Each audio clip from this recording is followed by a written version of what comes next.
Baggage one of the easiest chapter है आपके पूरे सिलेबस में, बिकॉज मैं बोल सकता हूँ अगर आप इस लेक्चर को ध्यान से सुन लेते हो, मुझे नहीं पता कि आधा घंटे का लेक्चर होगा या 1 घंटे का, बिकॉज 1 घंटे से ज्यादा लेक्चर पॉसिबल ही नहीं है। ज्यादा से ज्यादा इसमें 4 से 5 कॉन्सेप्ट है। बैगेज क्या है, उसके इंट्रोडक्शंस, ठीक है, मतलब डेफिनेशंस वगैरह, बिकॉज थ्योरी में पूछ सकता है, ठीक है। साथ ही साथ आपसे 4 रूल इनके हैं, सॉरी 3 रूल है, रूल 3, रूल 4, रूल 5, ठीक है। तो इंट्रोडक्शन पढ़ना है, रूल 3 पढ़ना है, रूल 4 पढ़ना है, रूल 5 पढ़ना है। उसके बाद कुछ क्वेश्चंस बनते हैं इसी रूल्स के रिगार्डिंग। तो अगर आपके रूल समझ में आ जाए, रूल अगर समझ में आ जाएगा तो ये सम्स भी आपका पॉसिबल है, ठीक है। तो देखा जाए इसमें 4 ही कॉन्सेप्ट है, एक इंट्रोडक्शन है, बाकी 3 रूल है और सम्स है, ठीक है दोस्तों। तो मुझे नहीं लगता ये बहुत टफेस्ट चैप्टर आपके होने वाला है। जस्ट अगर आप इस लेक्चर को ध्यान से सुन लोगे तो बहुत इजीली आपको समझ में आ जाएगा। तो सबसे पहले मैं समझाऊंगा बैगेज होता क्या है, फिर मैं समझाने वाला रूल 3 क्या है, रूल 4 क्या है, रूल 5 क्या है। और सच बताऊं, अगर रूल 3 आपको समझ में आ जाएगा तो 4 5 तो एकदम ईजी है, ठीक है। और बहुत सारा एक कॉन्सेप्ट लोग हवा बचा कर रखे, सर गोल्ड का अलग रूल, ऐसा कुछ रूल नहीं है। मैं आपको सिंपली समझा रहा हूँ जो आपके सिलेबस में है, उस सिलेबस के अकॉर्डिंग मैं आपको पढ़ा रहा हूँ, ठीक है ना। ये जो बैगेज है, जो कॉन्सेप्ट है, ये सीए फाइनल और सीए फाइनल कॉन्सेप्ट है। उसका एक छोटा सा पार्ट आपका सिलेबस में डाला गया है, तो आपको मैं सीए फाइनल का पढ़ा के क्या करूंगा जो आपके सिलेबस में नहीं है। तो जो आपके सिलेबस में, वो सब कुछ इस वीडियो में आपको कवर कर दूंगा। दोस्तों, आपके लिए मैंने ऑलरेडी वैल्यू ऑफ सप्लाई, जो कि 10 से 15 नंबर का चैप्टर है, ऑलरेडी मैंने इस चैनल पर डाल दिया है, ठीक है। फिर मैंने कस्टम्स कस्टम्स का इतना डिटेल वीडियो मुझे नहीं लगता आपको किसी और चैनल पे मिलने वाला है, गारंटी के साथ बता दे रहा हूँ। मैं किसी को हेट नहीं फैलाना चाहता हूँ, बट लोग आके आपको एफओबी बोलेंगे, सीआईएफ बोलेंगे, बट आपको ये नहीं बताने वाले एफओबी प्राइस बना कैसे, सीआईएफ बना कैसे। क्वेश्चन अगर घुमा दिया तो आप कंफ्यूज हो जाओगे, ठीक है। रूल 10(1) का क्या पार्ट है, रूल 10(2) का पार्ट है, सब कुछ मैंने बहुत ब्यूटीफुल तरीके से एक्सप्लेन किया है। 2 से 3 क्वेश्चंस भी मैंने करवाया है, पूरा क्लास नोट्स आपको सब कुछ दे दिया है। तो 2 घंटे का कस्टम का वीडियो है, 1 घंटे का वैल्यू ऑफ सप्लाई का वीडियो है, टोटल 3 घंटे का क्लासेस मैंने डाल दिया है। कहाँ मिलेगा? कमेंट बॉक्स में आपको ये बैगेज का नोट्स भी मिलेगा, डाउनलोड पीडीएफ बोल करके। और कमेंट बॉक्स में ही आपको मिलेगा इनडायरेक्ट टैक्स का प्लेलिस्ट, जो लेटेस्ट प्लेलिस्ट है वो कमेंट बॉक्स में ही मिलने वाला है। तो कमेंट बॉक्स को जरूर देखना ध्यान से, वहां पर आपको प्लेलिस्ट मिलेगा, ठीक है ना।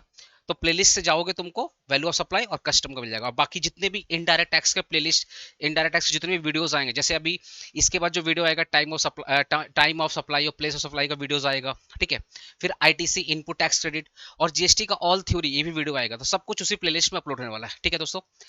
एफर्ट पसंद आए भाई, अगर आपको लग रहा है कि नहीं भैया मेहनत कर रहे हैं, सर मेहनत कर रहे हैं, अगर एफर्ट आपको पसंद आए तो वीडियो को लाइक करके हाई बटन को क्लिक कर देना, चैनल को सब्सक्राइब कर लेना भाई। और जब सब्सक्राइब करना तो बेल आइकन को जरूर प्रेस करना, जिससे कोई भी नया वीडियो आएगा, कोई भी नया अपडेट आएगा तो आपको नोटिफिकेशन आ जाएगा। और एक काम और है भाई, वीडियो को शेयर कर देना, जितना हो सके वीडियो को शेयर कर देना अपने दोस्तों के साथ, अपने कॉलेज ग्रुप में, जो आपके पर्सनल ग्रुप बने हैं दोस्त यार का, उसे वीडियो को शेयर कर देना, ठीक है ना। तो 3 काम आपको करने हैं, बाकी सारा काम मेरे ऊपर छोड़ दो। आपका 3 काम क्या है? वीडियो को लाइक करना है, वीडियो को शेयर करना है और कमेंट करना है। और चैनल पे नया है तो सब्सक्राइब करना है। तो मैक्सिमम स्टूडेंट ऑलरेडी सब्सक्राइब करके बैठा हुआ, जो नए स्टूडेंट आ रहे हैं उनको सब्सक्राइब भी करना है, लाइक भी करना है, वीडियो को शेयर भी करना और कमेंट करना है। ये 2 से 3 काम आपके हैं, बाकी सारे काम हमारे हैं, ठीक है दोस्तों। ये खत्म होते ही, इनडायरेक्ट टैक्स खत्म होते ही एफएम चालू करेंगे, ऑडिट और आईएफएस भी चालू करेंगे। तो सब 2 3 दिन के अंदर आपको ज्यादा से ज्यादा, बिकॉज थोड़ा एक दिन मैं रेस्ट किया हूँ, थोड़ा मेरा हेल्थ, मेरे जो पेड स्टूडेंट को पता है हेल्थ इशूज चल रहा है मेरा, तो एक दिन मैंने रेस्ट किया, मैंने वीडियो नहीं बनाया, सेंटर भी बंद है, ठीक है। तो 2 से 3 दिन के अंदर आपके लिए बहुत ज्यादा वीडियो आने वाला है। कितना वीडियो आएगा प्रॉमिस नहीं करूंगा, पर 2 3 दिन के अंदर बहुत सारे वीडियो आने वाला है। तो भाई अपडेट करने के लिए आपको व्हाट्सएप ग्रुप में जुड़ जाना, नीचे आपको व्हाट्सएप ग्रुप का भी लिंक दिया हुआ है, उस व्हाट्सएप ग्रुप में ज्वाइन हो जाना। बिकॉज सेमेस्टर 7 से रिलेटेड आपको प्रॉपर गाइडेंस, सेमेस्टर 6 का एग्जाम में प्रॉपर गाइडेंस, सेमेस्टर 7 का ओवरऑल कैसे पढ़ाई करना, प्रॉपर गाइडेंस के लिए व्हाट्सएप में ग्रुप बना हुआ, हेल्पिंग ग्रुप है, उस ग्रुप में जुड़ जाना। प्राइवेट व्हाट्सएप ग्रुप में, उसमें आपको किसी का इन्फॉर्मेशन नहीं मिलेगा, ठीक है। चलिए स्टार्ट करते हैं बैगेज। देखो बैगेज क्या है, मान लेते हैं मैं यूएसए से आ रहा हूँ या यूके से आ रहा हूँ, कहीं से मैं आ रहा हूँ, मैं इंडिया के बाहर से आ रहा हूँ। तो जब मैं आऊंगा तो भाई खाली हाथ तो नहीं आऊंगा, मेरे साथ कुछ सूटकेस होंगे, कुछ बैग होंगे। यही सूटकेस, यही बैग मेरा क्या कहलाएगा? बैगेज कहलाएगा। क्या कहलाएगा? बैगेज कहलाएगा। तो सर बैगेज में क्या क्या आता है? देखो बैगेज में क्या क्या आता है। बैगेज मीन्स, पहला बैग, सूटकेस और personal belongings for passenger. Personal belonging मतलब क्या? जो पैसेंजर से, पैसेंजर का जो भी पर्सनल चीज है, जैसे उसका वॉच हो गया, उसके कपड़े हो गए, उसके शूज हो गए, सॉक्स हो गए, गॉगल्स हो गए, चश्मा हो गया, ये उसके क्या पर्सनल बिलोंगिंग्स हैं। अगर लेडीज है तो उनके गहने होंगे, उनके मेकअप्स हो गए, उनके मेकअप के जो सामान हो गए, वो उनके क्या पर्सनल बिलोंगिंग्स है। तो बैगेज का मतलब क्या है, ध्यान सुनिएगा, बैगेज का मतलब क्या है। बैगेज मीन्स बैग, ठीक है, सूटकेस और personal belongings related to the passenger. तो जो पैसेंजर का बैग है, ये जो पैसेंजर है, उसके जो बैग्स हैं, उसके जो सूटकेस हैं, और उसके जो पर्सनल चीजें हैं, उसके मेकअप्स हो गए, गहने हो गए, जूते चप्पल, ये सब उसके पर्सनल बिलोंगिंग्स, ये सब कुछ बैगेज में ही कहलाएगा। ठीक है। अब सेक्शन 2 क्लॉज 3, सेक्शन 2 क्लॉज 3 में बैगेज का डेफिनेशन दिया गया है। क्या बोला गया है, बैगेज इंक्लूड अकम्पेनिड बैगेज। अकम्पेनिड बैगेज का मतलब होता है जैसे मैं आ रहा हूं तो मेरे साथ मेरा बैगेज भी आ रहा है, मैं आ रहा हूं मेरे साथ मेरा बैग भी आ रहा है, मेरा बैग भी आ रहा है, मेरा सूटकेस भी आ रहा है, मेरी पर्सनल चीजें भी आ रही हैं मेरे साथ साथ। जैसे अपने अपने कहीं घूमने जाते हैं तो एक बैग, एक पीठ पे बैग बैग पैक ले लेते हैं, एक हाथ में बैग ले लेते हैं, तो पैसेंजर के साथ साथ बैग भी है। तो पैसेंजर के साथ साथ जो बैग ट्रेवल कर रहे हैं उसको बोलते हैं अकम्पेनिड।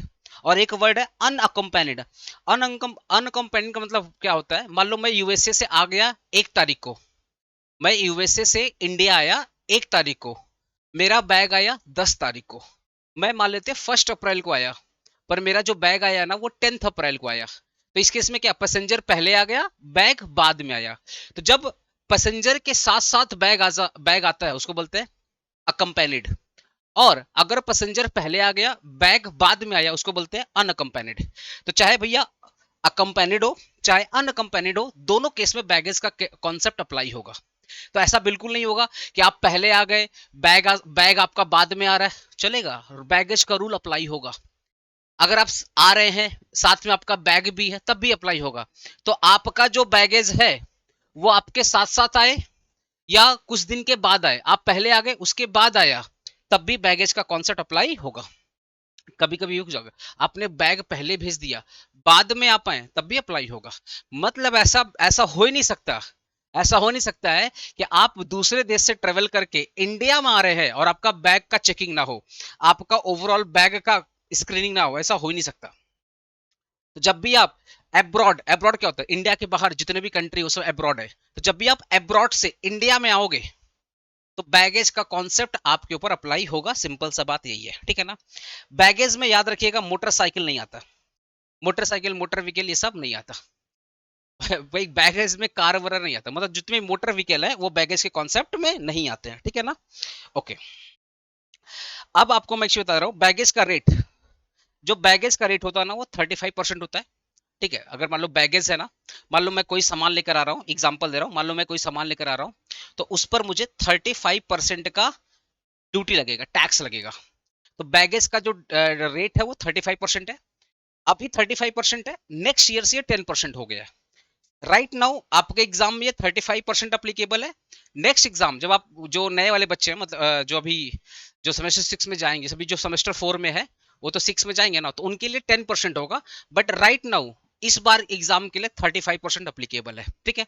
तो भाई 100 का 35% कितना होता है, 35 रुपीज। ये हो गया बैगेज ड्यूटी, या इसी को बोलते हैं कस्टम ड्यूटी, ठीक है।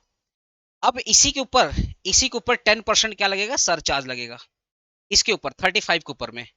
तो 35 का 10% कितना हो गया, 3.5। ये हो गया सरचार्ज। देखो ना, ये क्या हो गया, ये हो गया सरचार्ज और ये हो गया टैक्स। ये हो गया टैक्स और ये हो गया सरचार्ज, ये हो गया सरचार्ज, ठीक है। तो बैगेज का ड्यूटी कितना है आपका, बैगेज ड्यूटी अपने यहाँ पे कस्टम ड्यूटी बोलेंगे, तुमको लगा सर कस्टम पढ़ा रहा, नहीं, मैं यहाँ तुमको है तो कस्टम ड्यूटी, बट मैं तुमको बोलूंगा बैगेज ड्यूटी। तो यहाँ पे बैगेज ड्यूटी कितना, 35% है, ठीक है।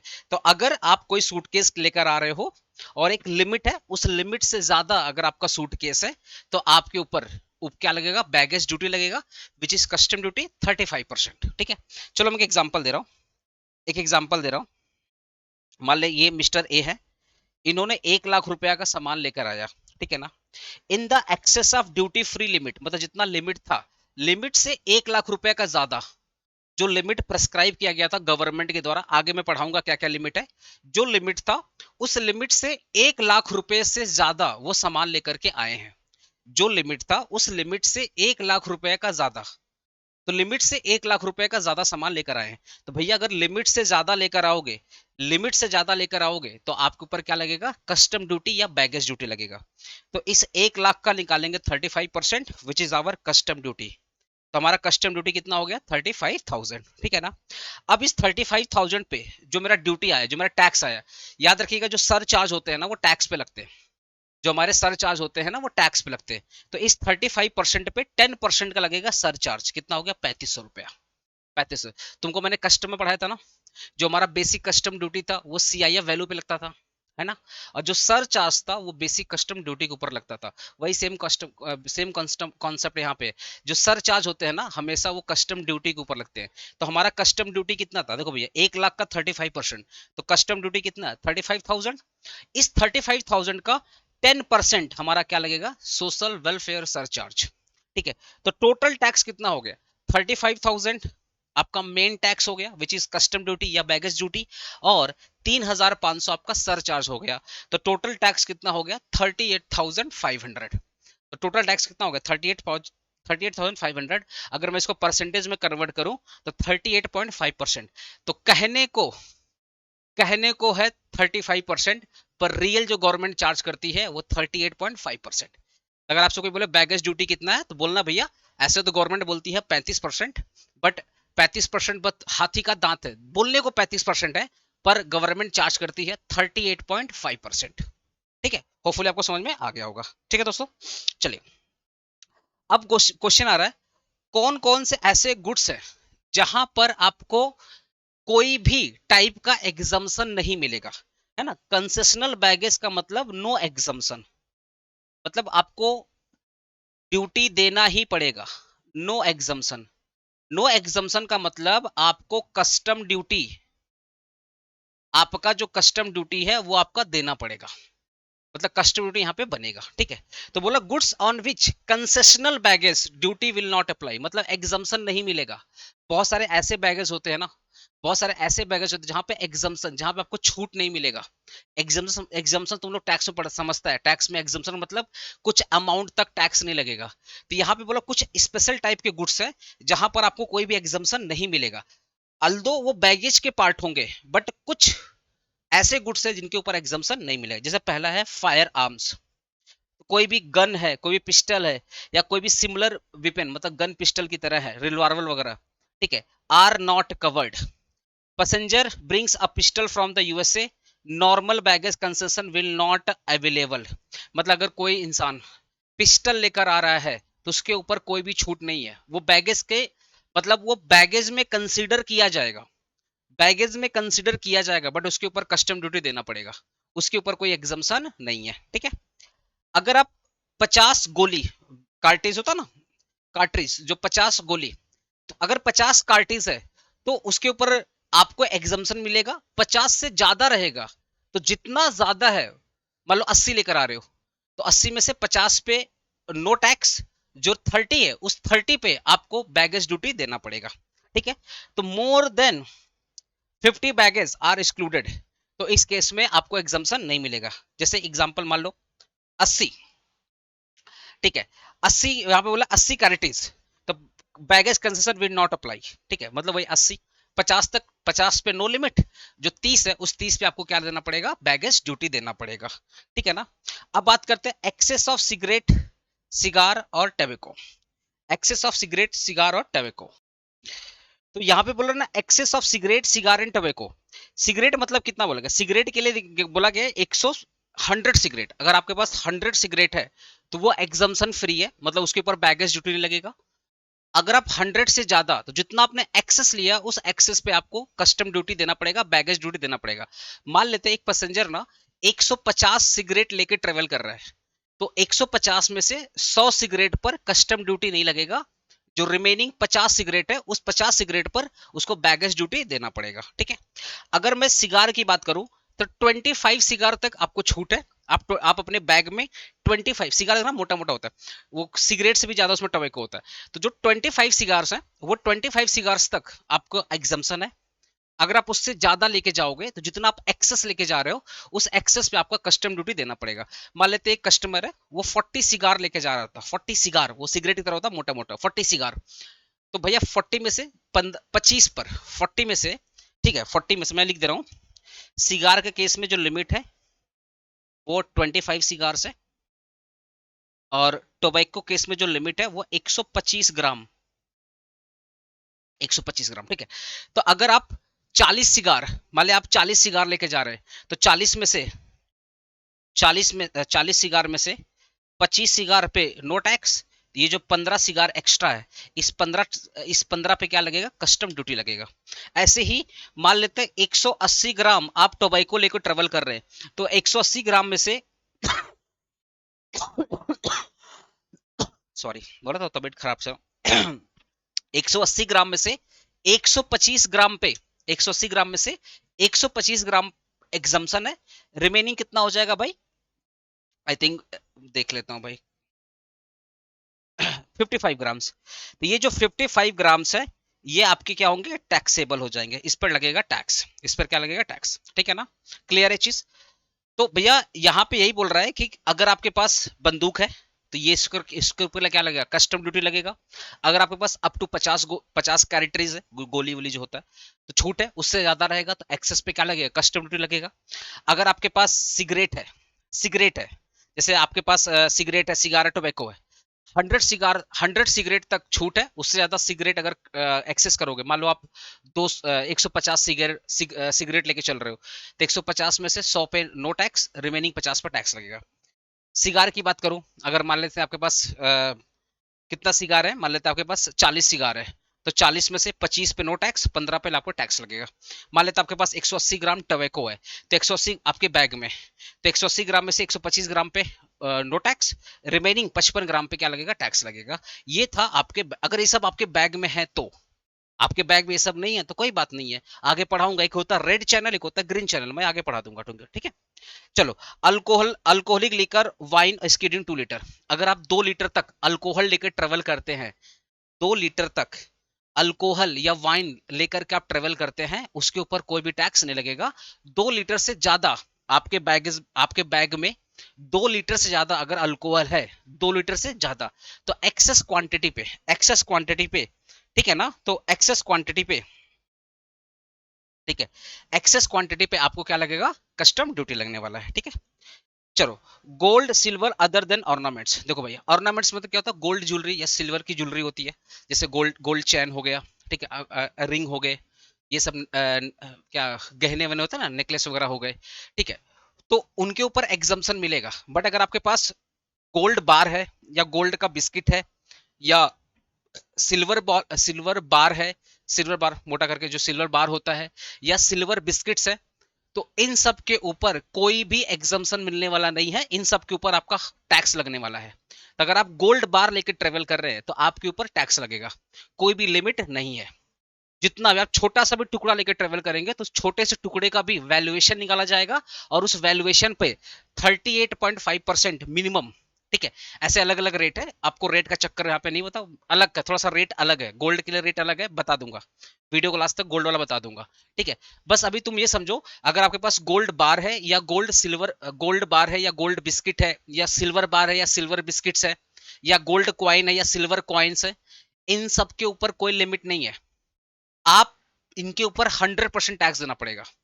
100% का मतलब क्या हो गया, अगर आपके पास छोटा गोल्ड कॉइन भी है ना तो उसके ऊपर टैक्स लगेगा, कोई लिमिट विमिट नहीं। जैसे देखना टोबैको पे लिमिट था ना कि 125 ग्राम तक टोबैको कैरी करोगे नो टैक्स, 25 सिगार लेकर कैरी करोगे नो टैक्स, ठीक है। आप 100 सिगरेट लेकर ट्रेवल करोगे नो टैक्स, यहाँ पे लिमिट है। पर गोल्ड बार, सिल्वर बार, बिस्किट, कॉइन, इन सब के ऊपर कोई भी लिमिट नहीं है, कोई भी एग्जम्पशन नहीं है। अगर छोटा सा भी क्वांटिटी रहेगा तो उसके ऊपर टैक्स लगेगा। Sir what about gold jewellery, तो ज्वेलरी के लिए वीडियो को आगे मैं बताऊंगा। वहां पे वहां पे पहले ग्राम का कॉन्सेप्ट था, अब ये ग्राम वाला कॉन्सेप्ट हटा दिया गया। मतलब जब पहले मतलब अगर एक इंसान, जैसे मान लो मैं अगर 20 ग्राम तक सोना लेके ट्रेवल कर रहा हूँ, 20 ग्राम, जैसे मान लो मेरे पास गोल्डन चेन है तो ज्वेलरी का पार्ट है, गोल्ड का रिंग है वो ज्वेलरी का पार्ट है, तो मेरा गोल्ड चेन और गोल्ड रिंग अगर अप टू 20 ग्राम्स है, ठीक है, और इसकी वैल्यूएशन 50,000 से कम है, या अप टू 50,000 है, तो इसके ऊपर टैक्स नहीं लगेगा। समझा मेरी बात। अगर तो ये जो 25 ग्राम और 20 ग्राम वाला कॉन्सेप्ट है ना, ये हट चुका है। अब ये पैसे में देखा जाता है, बिकॉज आज के टाइम पे 20 ग्राम सोने की जो कीमत होगी वो 2-2.5 लाख रुपए होगी। 2-2.5 लाख रुपए, उससे ज्यादा ही हो सकती, कम नहीं होगी। तो आज के टाइम पे ये जो 20 ग्राम है और 40 ग्राम है ना, वो इररिलेवेंट हो गया। आज के टाइम पे बस वैल्यू चेक करते हैं। अगर एक इंसान, एक मैन अगर 50,000 रुपया तक का सोना पहना हुआ है, तब तो उसके ऊपर टैक्स नहीं लगेगा। लेकिन 50,000 से ज्यादा वो सोना पहन करके आ रहा है दूसरे देश से, और इसमें एक और कंडीशन है, वो जब दूसरे देश से आ रहा है तो वहां पे वो 1 साल से ज्यादा स्टे कर रहा होगा। मान लो मैं यूएसए गया 2024 में और मैं आ रहा हूं 2026 में, तो 1 साल से ज्यादा मैंने स्टे किया यूएसए में। सॉरी, मैं तो यूएसए में 1 साल से ज्यादा स्टे किया। अब मैं 1 साल से ज्यादा स्टे कर रहा हूं, और जब मैं यूएसए से इंडिया में आया तो मेरे पास जो गोल्ड था उसकी वैल्यूएशन मान लेते 1 लाख रुपए थी। तो गवर्नमेंट बोल रहा भैया अप टू 50,000 रुपए नो टैक्स है, रिमेनिंग 50,000 आपको टैक्स देना पड़ेगा। बात यही है। तो ये जो ग्राम वाला कॉन्सेप्ट है ना, आज के टाइम पे वो इररिलेवेंट हो चुका। बट बोलने को है कि मेन के लिए 20 ग्राम है, विमेन के लिए, लेडीज के लिए 40 ग्राम है। ये बोलने वाला कॉन्सेप्ट है, बट इररिलेवेंट है, बिकॉज आज के टाइम पे उसकी जो प्रॉपर मोनेटरी टर्म्स उसकी वैल्यूएशन चेक करते हैं, ग्राम में चेक नहीं करते। मैं इस वीडियो को लास्ट में तुमको पढ़ाऊंगा, टेंशन मतलब पढ़ाऊंगा, ठीक है। तो अगर आपके पास गोल्ड बार है या सिल्वर बार है या गोल्ड बिस्किट है या सिल्वर बिस्किट है, गोल्ड कॉइन है या सिल्वर का कॉइन है, तो उसके ऊपर टैक्स लगेगा, कोई लिमिट नहीं है वो। फिर बोल रहा फ्लैट पैनल टेलीविजन, ये आपके बैगेज का पार्ट नहीं है। अगर आप टीवी लेकर कैरी कर रहे हैं तो इसके ऊपर बैगेज का पार्ट नहीं है, इसके ऊपर बैगेज अप्लाई नहीं होता है।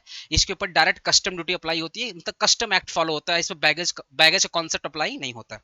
अगर कोई चीज कोरियर सर्विस के थ्रू मंगा रहे हो, अगर कोई चीज आप कोरियर सर्विस के थ्रू मंगा रहे हो, तो इसके ऊपर भी बैगेज का कॉन्सेप्ट अप्लाई नहीं हो रहा है। तो याद रखिएगा, कोई भी कोरियर सर्विस आप इंपोर्ट कर रहे हो तो उसके ऊपर बैगेज का कॉन्सेप्ट अप्लाई नहीं होता है। कोई भी टीवी टेलीविजन कैरी कर रहे हो तो उसके ऊपर बैगेज का कॉन्सेप्ट अप्लाई नहीं होता, ठीक है ना।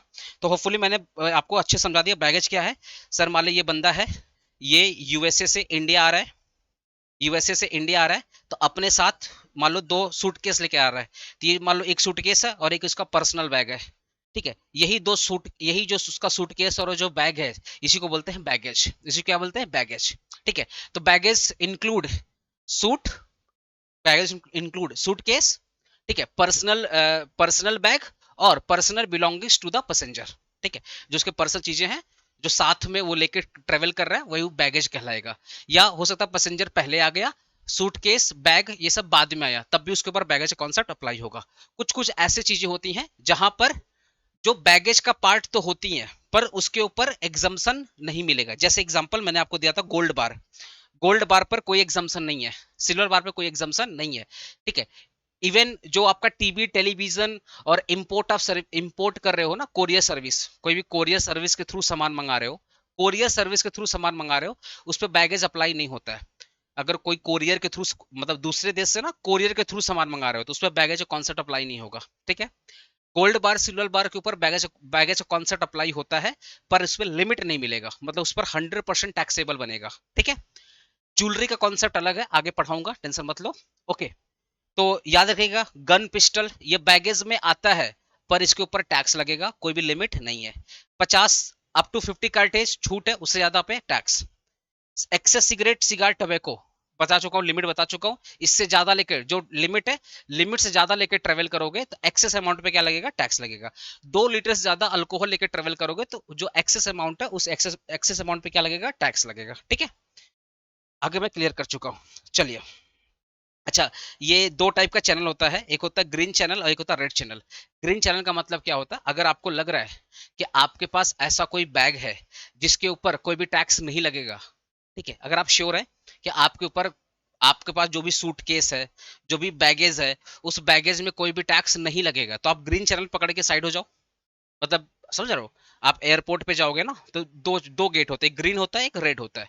अगर आपको लग रहा है कि आपके सूटकेस में ऐसा कोई भी सामान है ही नहीं जिसके ऊपर टैक्स लगेगा, जिसके ऊपर बैगेज लगेगा, कस्टम ड्यूटी लगेगा, आप श्योर है, तो आप ग्रीन चैनल से निकल जाओ, कोई दिक्कत वाली बात नहीं है। बट अगर आपको लग रहा है कि नहीं, आप कोई भी सामान लेके सामान कैरी कर रहे हैं जिसके ऊपर कस्टम ड्यूटी या बैगेज ये सब लग सकता है, तो आप रेड चैनल लेकर जाओ।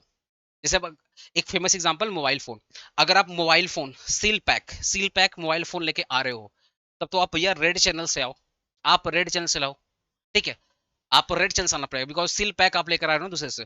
बट अगर वही मोबाइल फोन आपका सील पैक नहीं है, आप उसको हैंड में कैरी करके ला रहे हो, मतलब नॉर्मली यूज करके ला रहे हो या पॉकेट में रख करके ला रहे हो, तो आप ग्रीन चैनल से निकल जाओ बिकॉज वो आपका पर्सनल बिलोंगिंग में आ जाएगा। जितने भी पर्सनल चीजें हैं ना, याद रखिएगा, जितनी भी पर्सनल चीजें हैं, जैसे आपके कपड़े हो गए, जूते हो गए, मेकअप का सामान हो गया, इन सब पे टैक्स लगने वाला नहीं है। जो मेन चीजें हैं, जो थोड़ी सी कॉस्टली है, जो महंगी है, उनके ऊपर ही बैगेज का कॉन्सेप्ट अप्लाई होने वाला है, ठीक है। चलिए, अब मैं आपको थोड़ा सा रूल समझा दे रहा हूँ, रूल अच्छे से समझा दे रहा हूँ। जो रूल था, कहाँ गया?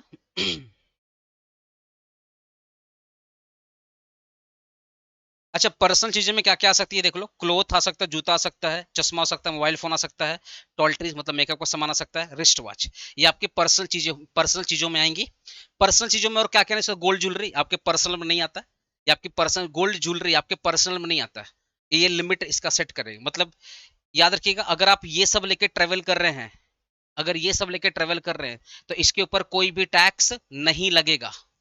ये सब आपके पर्सनल चीजें हैं, कपड़े, जूते, spectacles, mobile phone, toiletries, wrist पे, ये आपकी पर्सनल इफेक्ट्स है, इनके ऊपर कोई टैक्स नहीं लगेगा। बट क्योंकि ये पर्सनल चीजें हैं, तो पर्सनल चीजों पर कस्टम ड्यूटी या बैगेज नहीं लगता, मतलब बैगेज, यहाँ पे बैगेज का कॉन्सेप्ट अप्लाई नहीं होगा। बट अगर आप गोल्ड ज्वेलरी है, डायमंड का नेकलेस है, या प्रीसियस ऑर्नामेंट्स है, तो ये आपके पर्सनल चीजों में नहीं आता है। अनटिल अनलेस बोलो सर ये तो मेरा है, हाँ ठीक है, गवर्नमेंट बोलती है ये आपके पर्सनल चीजों में नहीं आता है, हम इसका वैल्यूएशन करेंगे, और एक लिमिट से ज्यादा, अगर एक लिमिट है, उस लिमिट से ज्यादा अगर इसका वैल्यू आएगा, तो जो एक्सेस अमाउंट है, उस एक्सेस अमाउंट पे क्या लगेगा? टैक्स लगेगा, ठीक है। तो अभी मैं समझा देता हूं एग्जाम्पल के थ्रू।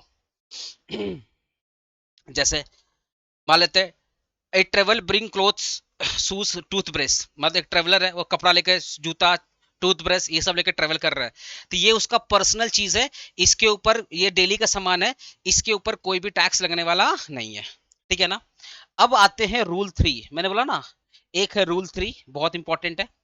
इसके बाद आपका आता है रूल 4, कहाँ गया रूल 4? एक बार टिक लगा देता हूँ रूल 4 का। सब कुछ लिख के लाया हूँ, टेंशन मत लो।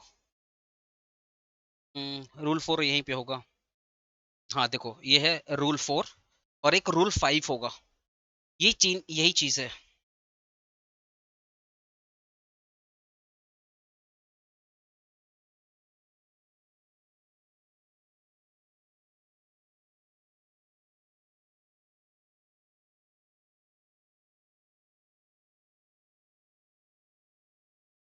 जो काम का चीज है मैं वही आपको पढ़ा दे रहा हूँ, जो काम की चीज है। रूल 5 आ गया क्या? हाँ, देखो रूल 5, देखो, ज्वेलरी वाला रूल 5, तो रूल 3 एक्सप्लेन कर दे रहा हूँ, रूल 4 एक्सप्लेन कर दे रहा हूँ, और उसके बाद रूल 5, उसके बाद हम लोग सम्स कर लेते हैं, ठीक है। ये रूल 4 हो गया, एक बार रूल 3 पढ़ा देता हूँ पहले। रूल 3 में क्या क्या चीजें आपको ध्यान रखना है समझा दे रहा हूँ अच्छा से।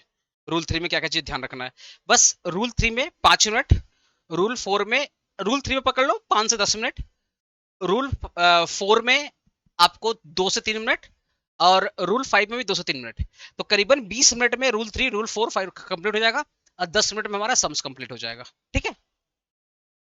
अब ये जो रूल 3 है ना, और जो रूल 4 है ना, उसके लिए मैं बेटर तुमको बता रहा हूँ, मैंने एक डिफरेंस बनाया है, डिफरेंस कॉलम है, वो डिफरेंस कॉलम तुमको ज्यादा बेटर समझ में आएगा, ठीक है। बाकी मैं सम्स कराऊंगा तो चीजें और अच्छे से क्लियर हो जाएंगी। तो ये देखो डिफरेंस है, रूल 3 और रूल 4 का डिफरेंस है, ठीक है। तो ये डिफरेंस, ये टेबल से तुम्हारा पूरा रूल 3 और रूल 4 क्लियर हो जाएगा, बहुत डिटेल तुमको पढ़ने का जरूरत नहीं है, जो तुमको मेन चीज है क्लियर हो जाएगी। इसके बाद तुमको मैं 3 ठो सम्स करा दूंगा, 3 सम्स इनफ है, उससे तुम्हारा और भी कॉन्सेप्ट क्लियर हो जाएगा। पहला रूल 3 किसको कवर कर रहा है? Countries other than Nepal, Bhutan और म्यांमार, नेपाल को छोड़ दो, भूटान को छोड़ दो, और म्यांमार को छोड़ दो, इसके अलावा कोई भी कंट्री, चाहे पाकिस्तान हो, चाहे यूएसए हो, चाइना हो, साउथ कोरिया हो, यूके, कोई भी कंट्री, ये नेपाल, भूटान, म्यांमार को छोड़ करके, ठीक है ना, ये कंट्री कवर करता है रूल 3। रूल 4 क्या कवर करता है? इन तीनों कंट्री को कवर करता है, नेपाल, भूटान और म्यांमार। तो पहला बेसिक बेसिक डिफरेंस क्या है? रूल 3 में नेपाल नहीं आता, भूटान नहीं आता, म्यांमार नहीं आता, और रूल 4 में ये तीनों कंट्री आते हैं, ये हो गया पहला डिफरेंस। अगर मैं रूट की बात करूं, तो रूल 3 में कोई भी रूट रहे, चाहे आप लैंड के थ्रू आओ, मतलब रोड के थ्रू आओ, या एयर के थ्रू आओ, या वाटर के थ्रू आओ, कोई भी रूट रहेगा चलेगा। लेकिन रूल 4 है आपका, other than air root. Other than air root यहाँ पे मतलब लैंड के थ्रू आओ या शिप के थ्रू आओ, एयर को छोड़ करके सारे रूट अप्लीकेबल है रूल 4 में। ठीक है, तो रूल 4 में जो अप्लीकेबल है, एयर को छोड़ दो, उसके अलावा सारे रूट अप्लीकेबल होंगे। ठीक है ना। अगर मैं एग्जाम्सन की बात करूं, इसको जीएफए बोलते हैं, जनरल, ठीक है, जनरल एग्जाम्सन बोलते हैं इसको। ठीक है, general free allowances, GFA full form क्या है, जनरल फ्री अलाउंसेस, जिसको अपने शॉर्ट में एग्जाम्सन बोलते हैं। तो रूल 3 में जो एग्जाम्सन है वो है 50,000। अभी 50,000 कॉन्सेप्ट क्या है बता रहा हूं। 50,000 किसके लिए है, अगर कोई इंडियन रेसिडेंट है। 50,000 किसके लिए है, अगर कोई इंडियन रेसिडेंट है तो उसके लिए 50,000 का रूल है। अगर कोई इंडियन रेसिडेंट है तो उसके लिए 50,000 का रूल है। ठीक है, या इंडियन रेसिडेंट है, या कोई फॉरेनर जो इंडिया में रिसाइड करता है, तो वो भी तो इंडियन रेसिडेंट हो सकता है। कोई फॉरेनर अगर इंडिया में रिसाइड करता है, तो याद करो सेक्शन 6 का, अगर वो मोर देन 182 डेज, या पिछले साल में 60 डेज, और लास्ट 4 प्रीवियस ईयर में मिलाकर के 365 डेज से ज्यादा रहता है। तुमको पढ़ा है रेसिडेंस चैप्टर, तुमको सेमेस्टर 4 मैंने पढ़ाया था, है ना। तो अगर कोई फॉरेनर इंडिया में रिसाइड करता है, इंडियन सिटीजन नहीं बोला है, इंडियन रेसिडेंट बोला है। अब इंडियन रेसिडेंट में इंडियन भी आ सकते हैं और कोई फॉरेनर भी आ सकता है जो इंडिया में साल भर 2 साल से रह रहा है। तो कोई भी अगर इंडियन रेसिडेंट है, ठीक है, वो बाहर से आ रहा है, कोई भी इंडियन रेसिडेंट वो बाहर से आ रहा है, मतलब यूएसए से आ रहा है, यूके से आ रहा है, फ्रांस से आ रहा है, जर्मनी से आ रहा है, ठीक है, लेकिन वो इंडियन रेसिडेंट है, तो उसको 50,000 रुपया का एग्जाम्शन मिलेगा। उसका जो जर्नल फ्री अलाउंस है 50,000 रुपया का है। बट कोई फॉरेनर है जो इंडियन रेसिडेंट नहीं है, जो कोई फॉरेन फॉरेन टूरिस्ट है, वो अगर इंडिया में आ रहा है, तो उसको जो एग्जाम्शन मिलेगा 50,000 का एग्जाम्शन मिलेगा। ये दो चीज बहुत इंपॉर्टेंट है। ये दो चीज बहुत इंपॉर्टेंट है। अगर कोई इंडियन रेसिडेंट है जो इंडिया में आ रहा है बाहर से और सामान लेकर के आ रहा है, तो उस सामान पे उसकी जो ओवरऑल बैगेज है, उस बैगेज में उसको 50,000 रुपया तक का एग्जाम्शन मिलेगा, अगर वो इंडियन रेसिडेंट है। अब वो इंडियन सिटीजन भी हो सकता है, कोई फॉरेन भी इंडियन रेसिडेंट तो बन ही सकता है अगर वो साल भर से ज्यादा रहता है तो। ठीक है, कोई अगर फॉरेन टूरिस्ट है, वो इंडिया में आ रहा है, तो उसको 15,000 रुपया का एग्जाम्शन मिलेगा, ये रूल 3 बोलता है। अगर मैं रूल 4 की बात करूं, तो अगर आप नेपाल, भूटान और म्यांमार से आ रहे हैं, ठीक है, अगर आप लैंड के थ्रू आ रहे हैं, लैंड के थ्रू आ रहे हैं या शिप के थ्रू आ रहे हैं, तो आपको एग्जाम्शन मिलेगा 15,000 का। एग्जाम्शन मिलेगा 15,000 का, चाहे आप इंडियन रेसिडेंट हो, चाहे आप फॉरेन रेसिडेंट हो, सबके लिए सेम एग्जाम्शन है। ठीक है, ये अदर देन एयर है। एयर के थ्रू अगर आओगे तो यही वाला एग्जाम्शन मिलेगा, एयर के थ्रू आओगे तो ये वाला एग्जाम्शन मिलेगा। लेकिन एयर को छोड़ करके आओगे, मतलब लैंड के थ्रू आ रहे हो या शिप के थ्रू आ रहे हो, तो आपको 15,000 का एग्जाम्शन मिलने वाला है। ठीक है, तो अब मैं दोबारा क्वेश्चन बता रहा हूँ, रूल 3 और रूल 4 किसके लिए अप्लीकेबल होता है। रूल 3 में क्या बोला, अदर कंट्री, ठीक है, all country accept, all country accept Nepal, Bhutan, Myanmar. अगर कोई इंडियन रेसिडेंट इंडिया में आ रहा है, अगर कोई इंडियन रेसिडेंट इंडिया में आ रहा है, तो उसको 50,000 रुपया तक का जनरल फ्री अलाउंस है, 50,000 रुपया तक का एग्जाम्शन है। कोई अगर फॉरेन टूरिस्ट आ रहे हैं तो उसको 15,000 का एग्जाम्शन है। रूल 4 क्या बोल रहा है, अगर आप नेपाल से आ रहे हो, भूटान से आ रहे हो, म्यांमार से आ रहे हो, ठीक है, लैंड के थ्रू आ रहे हो, शिप के थ्रू आ रहे हो, तो आपको 15,000 का एग्जाम्शन मिलेगा, चाहे आप फॉरेन टूरिस्ट हो, चाहे आप इंडियन रेसिडेंट हो। ठीक है, सर हम नेपाल, भूटान और म्यांमार सारे एयर से आ रहे हैं, एयर के थ्रू आ रहे हैं, तो अगर एयर के थ्रू आओगे तो यही वाला 50,000 और 15,000 वाला अप्लीकेबल हो जाएगा। ठीक है, तो आज यहाँ पे देख लो, यहाँ एक्चुअली लिखा हुआ है, since Nepal, Bhutan, Myanmar share the land border with India, तो government provide a lower exemption limit to control the frequent movement. Limit को कम रखा है जिससे ज्यादा फ्रीक्वेंट ना हो। ठीक है, अदर कंट्री के लिए 50,000 है और 15,000 रुपया लैंड रूट के लिए है। ठीक है, अब यहाँ पे क्या बोल रहा है, देखो, arrival by air from Nepal, Bhutan, Myanmar. अगर आप नेपाल से आ रहे हो, भूटान से आ रहे हो, म्यांमार से आ रहे हो, एयर के थ्रू मतलब फ्लाइट के थ्रू आ रहे हो, ठीक है, तो rule 4 mainly applies when passenger arrive from the Nepal, Bhutan, Myanmar through the route other than air. Rule 4 कब अप्लाई होगा, जब आप लैंड रूट से आओगे। अगर आप लैंड रूट से आ रहे हो, नेपाल से, भूटान से या म्यांमार से, तब जाके रूल 4 अप्लाई होगा, अदरवाइज रूल 3 अप्लाई होगा अगर आप एयर से आ रहे हो। However the passenger comes air route then beneficial available become similar to the normal baggage allowance. मतलब यहाँ पे रूल 3 की बात कर रहा है। अगर आप नेपाल, भूटान और म्यांमार से आ रहे हो, फ्लाइट से आ रहे हो, एयर से आ रहे हो, तो उसके ऊपर रूल 3 ही अप्लाई होगा। यही सिंपल बोलने वाला है, यही सिंपल बोलने वाला है, ठीक है ना? ठीक है, चलो अब तुमको मैं रूल 5 पढ़ा दे रहा हूं एक बार। रूल 5 आ जाते हैं। रूल 5 में क्या बोला गया है, सुनो ध्यान से। अच्छा, इसमें ना एक इन्फेंट वाला बात है, बच्चा। अगर कोई बच्चा 2 साल से कम है, ये भी सुन लो, इन्फेंट वाला, अगर कोई कोई बच्चा 2 साल से कम है, ठीक है, तो उसका जितना भी पर्सनल चीजें हैं वो एग्जम्प्ट है। ठीक है, अगर 2 साल से कम है, उसकी जो भी पर्सनल चीजें हैं वो क्या है, एग्जम्प्ट है। ठीक है, अगर 2 साल से कम है वो पूरा 100% एग्जम्पशन है।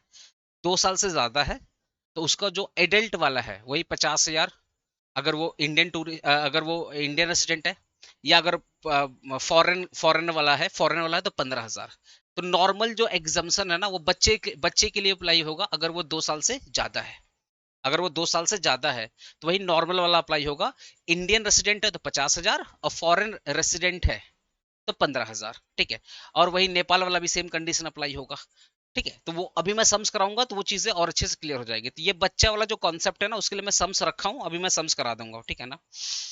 अब रूल 5 क्या बोलता है, अगर कोई पैसेंजर 1 साल से ज्यादा, मोर देन 1 ईयर, 1 साल से ज्यादा वो अब्रॉड में रहता है। मान लो यूएसए में मोर देन 1 ईयर रिसाइड किया, अब 1 साल से ज्यादा यूएसए में रह गया, अब वो सोचता भाई इंडिया वापस आते, वो मान लो इंडिया रिटर्न कर रहा है, ठीक है, और अपने साथ मान लो कुछ क्वांटिटी ऑफ ज्वेलरी लेकर आ रहा है, तो इस केस में कस्टम ड्यूटी अप्लाई होगा। क्या अप्लाई होगा, सिंपल ध्यान ध्यान देना।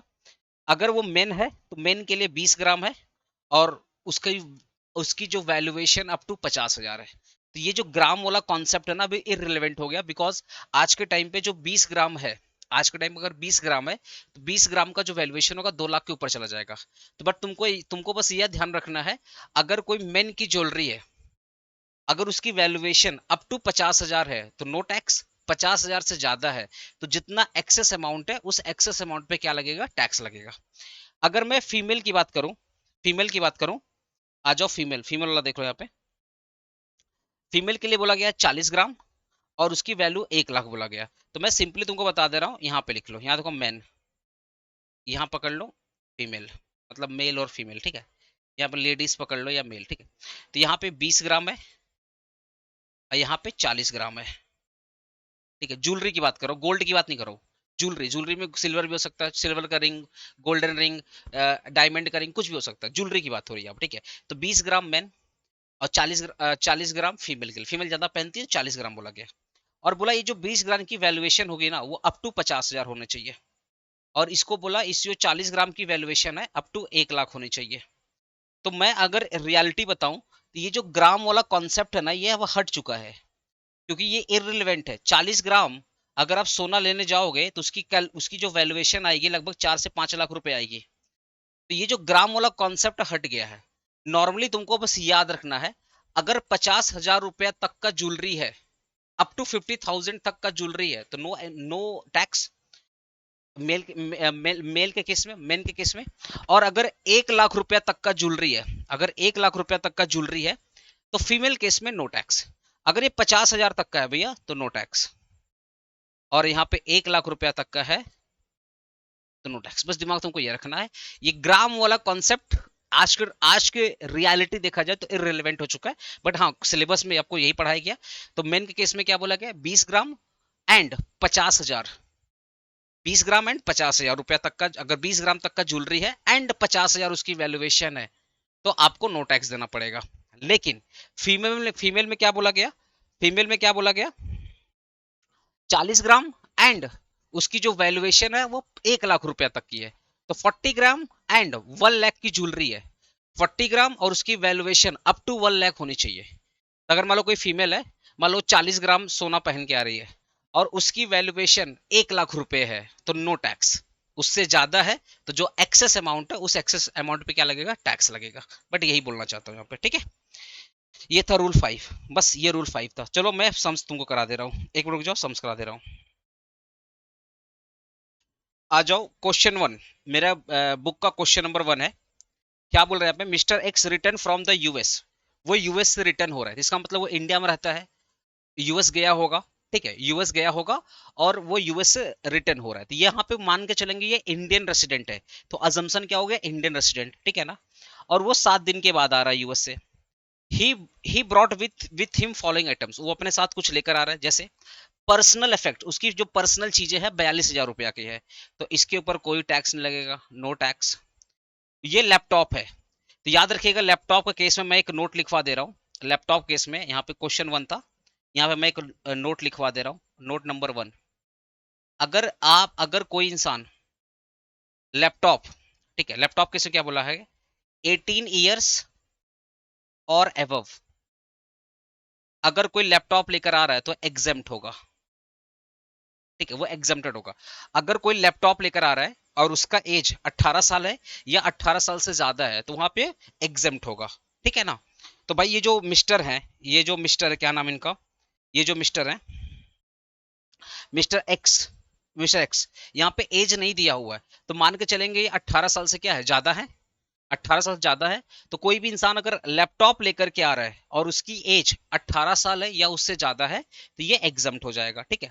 अब वो 50,000 रुपया तक का सामान लेकर 52 का सामान लेकर आ रहे हैं, 52,000 का हाउस होल्ड, मतलब कुछ घर वर की सामान लेकर आ रहे हैं, अपने फैमिली के लिए लेकर आ रहे हैं, तो 52,000 में से या तो 50,000 का एग्जाम्शन बिकॉज वो इंडियन रेसिडेंट है, तो 52,000, तो इसके ऊपर भी नो टैक्स, ये जो लैपटॉप है इसके ऊपर भी नो टैक्स, और यहाँ पे जो एग्जाम्शन मिलेगा इनको, यहाँ पे जो एग्जाम्शन मिलेगा वो 50,000 का एग्जाम्शन मिलेगा, ठीक है। तो 52,000 है, तो 52,000 में से 50,000 रुपए तक का एग्जाम्शन है, अब जो 2,000 रुपए है उसके ऊपर टैक्स लगेगा, तो कैसे बोला, फाइंड द ड्यूटी पेबल, आपको बोला फाइंड द ड्यूटी पेबल, तो चलो एक बार अच्छे से सम्स कर लेते हैं, ठीक है ना। क्वेश्चन 1 है, यहाँ पर मैं लिखूंगा कंप्यूटेशन ऑफ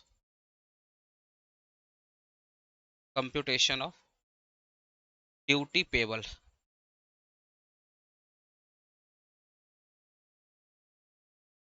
ठीक है, ओके, पर्टिकुलर, पर्टिकुलर, ये अमाउंट, ओके। अब बोला है पर्सनल इफेक्ट, जो उनकी पर्सनल सामान है वो तो एग्जेम्प्टेड है, वो क्या है, एग्जेम्प्टेड है, ठीक है। फिर उन्होंने बोला लैपटॉप, लैपटॉप, ठीक है, एक लैपटॉप, याद करिएगा एक लैपटॉप, ठीक है, तो लैपटॉप मतलब कौन सा, एक लैपटॉप, अगर दो लैपटॉप है तो एक एग्जेम्प्टेड है, दूसरा क्या है, टैक्सेबल होगा, तो ओनली वन लैपटॉप, तो यहां पर लिख दे रहा हूं, वन लैपटॉप इज एग्जेम्प्टेड, सिर्फ एक लैपटॉप। अब मान लो ये जो मिस्टर एक्स है ना वो 5 लैपटॉप ला रहे हैं, तो 5 में से एक एग्जेम्प्टेड होगा, रिमेनिंग 4 पे टैक्स देना पड़ेगा, तो वन लैपटॉप इज एग्जेम्प्टेड, एक लैपटॉप एग्जेम्प्ट है भाई, तो यहाँ पे नील होगा, एक लैपटॉप एग्जेम्प्टेड है, ठीक है। फिर आएगा उनका हाउस होल्ड अप्लायंसेस, यहाँ पे लिखेंगे हाउस होल्ड अप्लायंसेस, कितना है, 52,000, अब इसको ऐड करो, ये हो गया आपका टोटल, टोटल हो गया 52,000, अब इसमें से लेस करोगे, general free allowances, general, general free allowance, जिसको अपने जीएफए बोलते हैं, तो ये इंडियन रेसिडेंट है, इंडियन रेसिडेंट के लिए याद रखिएगा 50,000 का लिमिट है, और अगर कोई फॉरेन फॉरेन टूरिस्ट है, ठीक है, वो इंडिया में नहीं रहता, इंडिया में रिसाइड नहीं करता, इंडिया का रेसिडेंट नहीं है, अगर कोई फॉरेन टूरिस्ट है उसके लिए 15,000 का एग्जाम्शन है, तो ये भैया इंडियन एग्जाम्शन, इंडियन रेसिडेंट है, तो इनके लिए 50,000 का एग्जाम्शन है, तो ये जो 2,000 हो गया मेरा टैक्सेबल होगा, ये जो 2,000 मेरा क्या होगा, यहाँ पे टैक्सेबल मतलब यहाँ ड्यू टेबल लिखिएगा, ड्यू टेबल, ड्यू टेबल मतलब ड्यूटी, मतलब इसका टैक्स लगेगा, ठीक है, ड्यू टेबल लगेगा यहाँ पे, ठीक है ना। अब जो ड्यू टेबल लगेगा तो इसको सिंपली कैसे लिखोगे, यहाँ पे मैं रेड कलर से लिख रहा हूँ, ज्यादा बेटर तुमको समझ में आएगा, तो क्या लिखना सिंपल से, duty on baggage, duty on baggage, तो 2,000 पे 35%, 2000 का 35%, कितना होगा? 700 रुपया होगा, 700 रुपया होगा, ठीक है ना। अब लिखेंगे social welfare surcharge, SWS, social welfare, social welfare surcharge. हमारा जो 700 है ना, इस 700 पे लगेगा, इस 700 पे लगेगा 10%। ये जो 700 है ना, इस पे 10% लगेगा, क्योंकि जो सोशल वेलफेयर सरचार्ज है वो 10% है। तो सोशल वेलफेयर चार्ज सरचार्ज 700 पे, ये जो 700 है मतलब जो कस्टम ड्यूटी है उस पर 10%। तो 700 का 10% कितना होगा? 70 हो जाएगा। सब ऐड कर दीजिए, टोटल कितना हो जाएगा? 2770। सॉरी, टोटल टैक्स कितना हो गया? सॉरी, तो टोटल टोटल टैक्स आपका हो गया। तो एक काम करना, इसको तुम ना क्लोज कर देना, यहाँ पे से क्लोज कर देना, ठीक है। तो टोटल टैक्स कितना हो गया? 770, क्योंकि अपने को टैक्स से मतलब है ना। ये हमारा टैक्स हो गया, टोटल टैक्स हमारा 700। आपसे क्या बोला था? फाइंड द ड्यूटेबल, मतलब कितना ड्यूटी बनेगा। तो 700 रुपया और 70 रुपया, टोटल कितना बनेगा? 770। तो ये हो जाएगा टोटल ड्यूटी पेबल, ये हो जाएगा टोटल ड्यूटी पेबल, ठीक है ना। टोटल ड्यूटी पेबल 770 रुपया, ठीक है। होपफुली आपको समझ में आ गया होगा, ठीक है भाई। अगर एफर्ट पसंद आ रहा है तो वीडियो को लाइक करके शेयर कर देना, ठीक है। अपने दोस्तों के साथ वीडियो को शेयर कर देना, ठीक है। Everyone, I am requesting to everyone, kindly share the video, ठीक है भाई। थोड़ा तबियत, क्या करूं, जब भी तुम लोग एग्जाम आता तबियत ही खराब होता है मेरा। चलो, अब क्वेश्चन 2, क्वेश्चन 2। भाई वीडियो को शेयर कर देना, सभी से रिक्वेस्ट कर रहा हूँ, kindly share the video. Mister B return after 7 days stay in Japan. Mister B Japan गया था, 7 दिन वहां पे रह रहा है, ठीक है। विथ हिज चाइल्ड, और उसका चाइल्ड का एज कितना है? 8 years है। ही ब्रॉट विथ हिम, ठीक है, ही ब्रॉट विथ हिम, वो अपने साथ क्या क्या लेकर आ रहा है? पर्सनल अफेक्ट, तो पर्सनल अफेक्ट पे भैया no tax. Laptop of 16,000 each, 16,000 each, तो 16,000 का लैपटॉप ला रहा है। ईच मतलब मिस्टर बी भी लेकर आ रहा है और उसका जो बच्चा है वो भी लेकर आ रहा है, क्योंकि यहाँ पे वर्ड क्या बोला? ईच। ईच का मतलब क्या है? ईच का मतलब ये भी भाई साहब लेकर आ रहा है और उसका जो बच्चा है वो भी लेकर आ रहा है, ठीक है। तो अब आप बताओ, मिस्टर बी तो 18 ईयर्स के हैं या उससे ज्यादा साल के होंगे। जो हमारा मिस्टर बी है वो 18 ईयर है या उससे ज्यादा साल के हैं, तब तो इनका तो लैपटॉप वाला एग्जाम्पशन मिलेगा। लेकिन जो बच्चा लैपटॉप लेकर आ रहा है, बच्चा तो भैया 8 साल का है। 8 साल बच्चा को लैपटॉप से क्या काम है भैया? 18 साल का होता या उससे ज्यादा होता तो एग्जाम्पशन देते। तो जो ये बच्चा लैपटॉप लेकर आ रहा है, इसके ऊपर टैक्स लगेगा, ठीक है ना। मतलब ये ड्यूटेबल में आ जाएगा। हाउस होल्ड अप्लायंस का 70,000, ठीक है। फिर बोला गिफ्ट, तो यहाँ मान के चलेंगे ये जो गिफ्ट होता है ना, ये मोस्ट बेनिफिशियल पर्सन, तो यहाँ पे बच्चे को गिफ्ट मिला, ये एजम्पशन है कि जो गिफ्ट मिला वो बच्चा को मिला है, ठीक है। अगर आप बोल दो नहीं सर ये जो गिफ्ट है बच्चा को नहीं, हम मिस्टर बी में डालेंगे, तो आप एजम्पशन डाल दीजिएगा कि we assume that gift is belong to mister B not the child. But याद रखिएगा गिफ्ट के केस में बोला गया है मोस्ट बेनिफिशियल, मोस्ट बेनिफिशियल, तो मोस्ट बेनिफिशियल में वो बच्चे के नाम पे ही डालेगा, क्योंकि मिस्टर बी को पता है अगर गिफ्ट मेरे में ऐड हो जाएगा तो मुझे तो 50,000 का बेनिफिट मिलेगा, ठीक है। एक काम करते हैं, बच्ची में डाल देते हैं, बच्ची में डाल देते हैं, क्योंकि पता है, याद करो, इन्फेंट्स, इन्फेंट्स इन्फेंट्स को बोला गया 2 years। अगर आप अप टू 2 years हैं तो आपके ऊपर फुल्ली एग्जेम्प्टेड है, मतलब आपके आपके ऊपर जो भी खर्चा वर्चा हुआ फुल्ली एग्जेम्प्टेड है। मतलब अगर कोई बच्चा अप टू 2 years का है, अगर कोई बच्चा अप टू 2 years, ध्यान सुनिएगा, अगर कोई बच्चा अप टू 2 years, मान लो 1.5 साल का है, 1 साल का है, मतलब 2 साल या उससे कम है, ठीक है, तो उसकी जितनी भी पर्सनल चीजें हैं ना वो फुल्ली एग्जेम्प्टेड है। बट अगर वो बच्चा, ठीक है, अगर वो बच्चा 2 साल से ज्यादा हो गया, 2 साल ज्यादा हो गया, और अगर वो इंडियन रेसिडेंट है, बच्चा है 2 साल से ज्यादा है, इंडियन रेसिडेंट है, तो उसके ऊपर जो एग्जम्पशन है 50,000 का है। अगर वो बच्चा फॉरेन रेसिडेंट है तो उसके ऊपर जो एग्जम्पशन है 15,000 का है, ठीक है।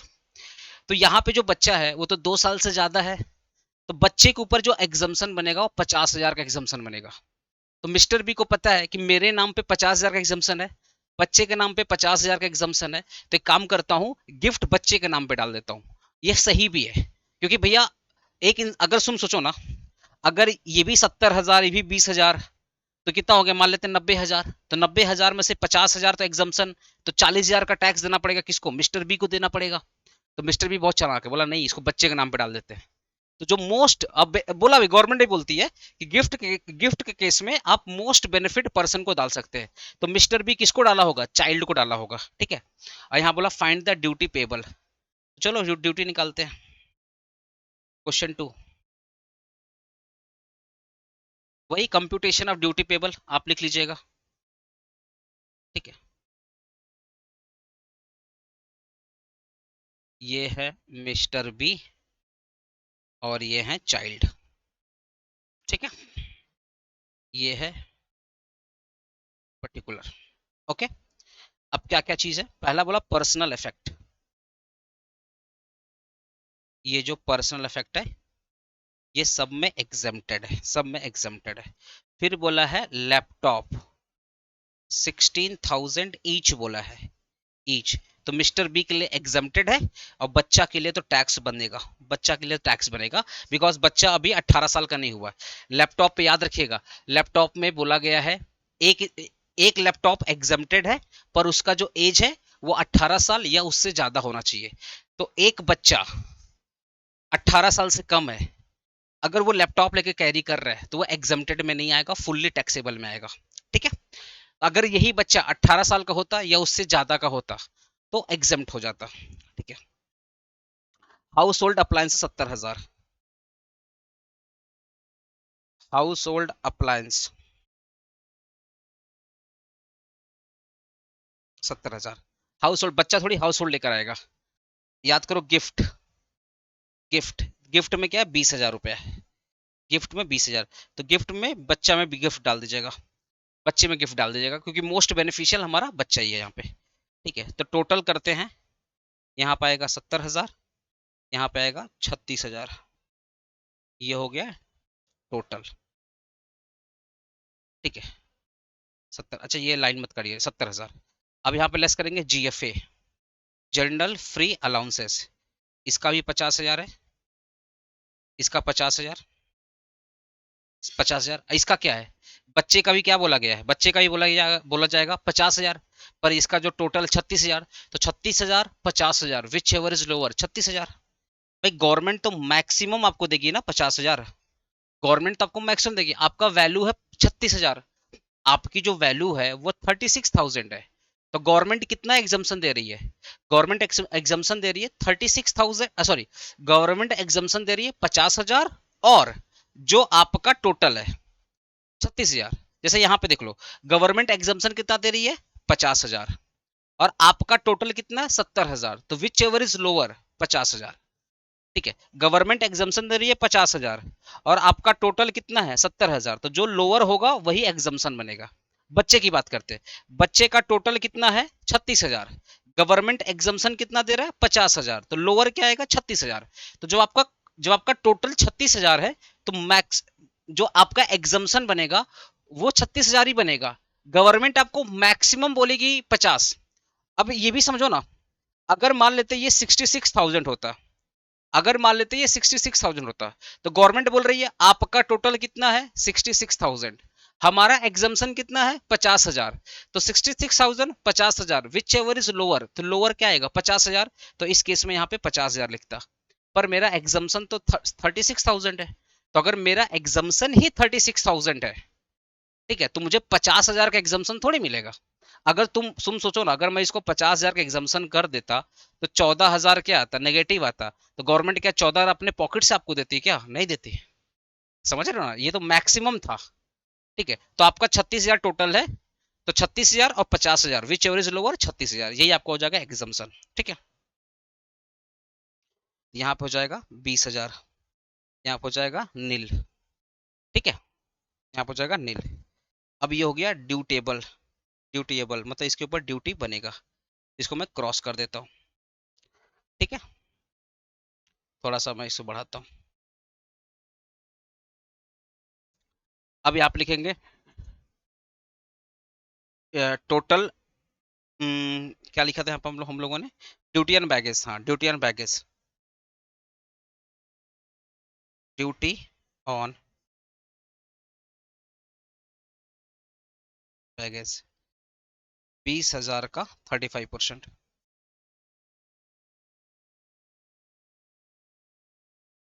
कितना आ रहा है 7,000। 20,000 का 35%, 7,000। फिर आ रहा है तुम्हारा SWS, सोशल वेलफेयर सरचार्ज। ठीक है, ये निकालेंगे 7,000 पे 10%, 700 रुपया। तो यहाँ पे कुछ नहीं, यहाँ पे कुछ नहीं, यहाँ हो जाएगा 7,700। ये हो जाएगा total duty payable.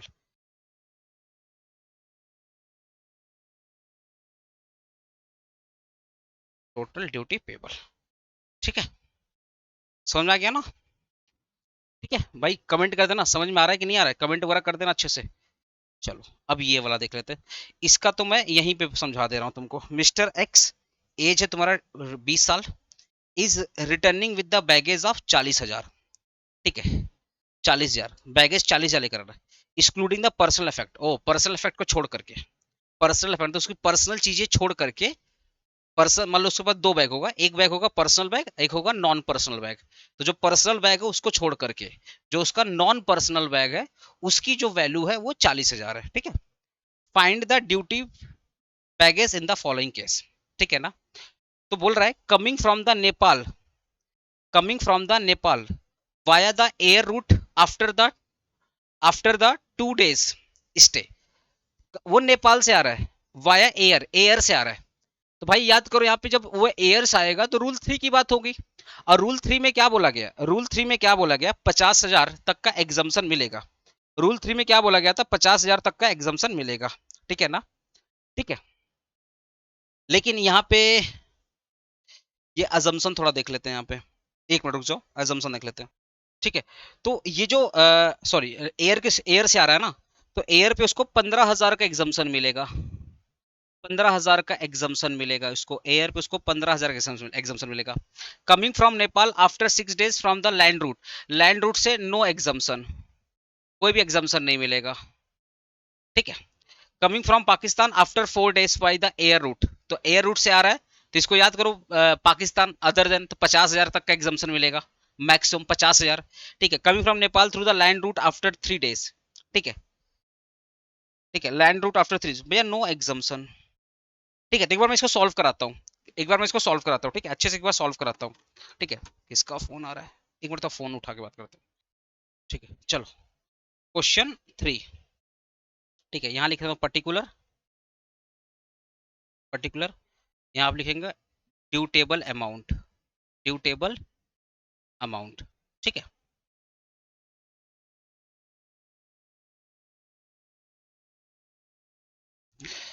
Due table amount coming from the Nepal via route, air route, तो मैं सिंपल लिख रहा हूँ, coming from Nepal, coming from Nepal via air route. ठीक है, तो भाई 40,000 का सामान था, 40,000 में से याद करो उसका जो नॉन पर्सनल सामान था कितना था, 40,000। देखो बोला ना 40,000, बोल रहा है यहाँ पे baggage with 40,000 excluding the personal effect, मतलब पर्सनल इफेक्ट को छोड़ करके जो नॉन पर्सनल बैग था वो 40,000 का था। तो 40,000 में से 15,000 का मिल जाएगा एग्जम्पशन, तो रिमेनिंग 25,000 हमारा क्या होगा, ड्यू टेबल अमाउंट। ठीक है, फिर बोल रहा है coming from Nepal after 6 days through land route, coming from Nepal,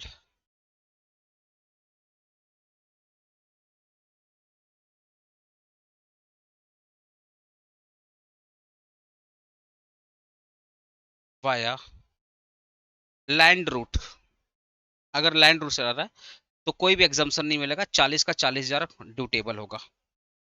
तीसरा, coming from Pakistan after 4 days by air, coming from Pakistan via air. तो याद रखो 50,000 का गवर्नमेंट एग्जाम्पशन देगी और आपका सामान कितना है 40,000, तो विच एवर इज लोअर, तो लोअर आएगा 40,000, 40,000, तो 40,000 का सामान ही था, तो नो यहाँ पे एग्जाम्पशन, क्योंकि गवर्नमेंट आपको 50,000 तक का एग्जाम्पशन दे रही है और आपका सामान कितना था 40,000, तो 50,000 और 40,000, विच एवर इज 40,000। तो 40,000 का समान था, 40,000 का एग्जाम्शन मिल गया। ठीक है, गवर्नमेंट तो आपको 50,000 का एग्जाम्शन दे रही है और आपका समान था 40,000। तो भैया 40,000 और गवर्नमेंट का एग्जाम्शन 50,000, विच एवर इज 40,000। तो जो एग्जाम्शन होगा वो 40,000 का होगा। तो समान था 40,000 और एग्जाम्शन भी हो गया 40,000। तो पूरा का पूरा अमाउंट एग्जाम्प्ट हो जाएगा।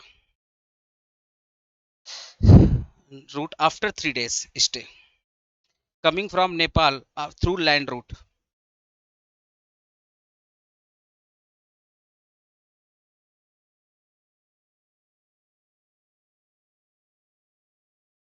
through land route। ठीक है, पूरा का पूरा एग्जाम्स, पूरा का पूरा अमाउंट टैक्सेबल होगा। तो टोटल कितना हो जाएगा? 25 सॉरी 40 80 80 और प्लस 25,000, 1,05,000 होगा। 1,05,000। ठीक है, यही आपका हो जाएगा ओवरऑल एग्जाम्सन। ठीक है, होपफुली आपको समझ में आ गया होगा, क्योंकि 3 ही सम्स है और कोई सम्स नहीं, बस 3 ही सम्स मैंने करवाया। ठीक है दोस्तों, वीडियो को पसंद, भाई वीडियो को अच्छा लगा, पसंद आया, कॉन्सेप्ट समझ में आया, तो एक लाइक कर देना, एक कमेंट कर देना हाँ सर समझ में आ गया, और वीडियो को शेयर कर देना। जितना भी हो सकता है वीडियो को शेयर कर देना। नेक्स्ट वीडियो मैं आपको, आप लोग के लिए अपलोड करूंगा एफएम या इनडायरेक्ट टैक्स का कोई एक चैप्टर अपलोड करूंगा। जैसे मैं सोच रहा हूँ पहले इनडायरेक्ट टैक्स कंप्लीट कर लेता हूँ, तो आपका ITC input tax credit, then उसके बाद time and place of supply, okay, फिर जीएसटी का थ्योरी और एफएम। हो सकता है बीच में मैं एफएम का 1-2 चैप्टर डाल दूंगा। ठीक है दोस्तों, मिलते हैं नेक्स्ट वीडियो में। प्लीज वीडियो को लाइक करना, शेयर करना अपने दोस्तों के साथ। चैनल पे आए हो भाई नया तो सब्सक्राइब करके जाना, और कमेंट बॉक्स को चेक करना, तुम्हारे लिए व्हाट्सएप ग्रुप है, ज्वाइन हो जाना।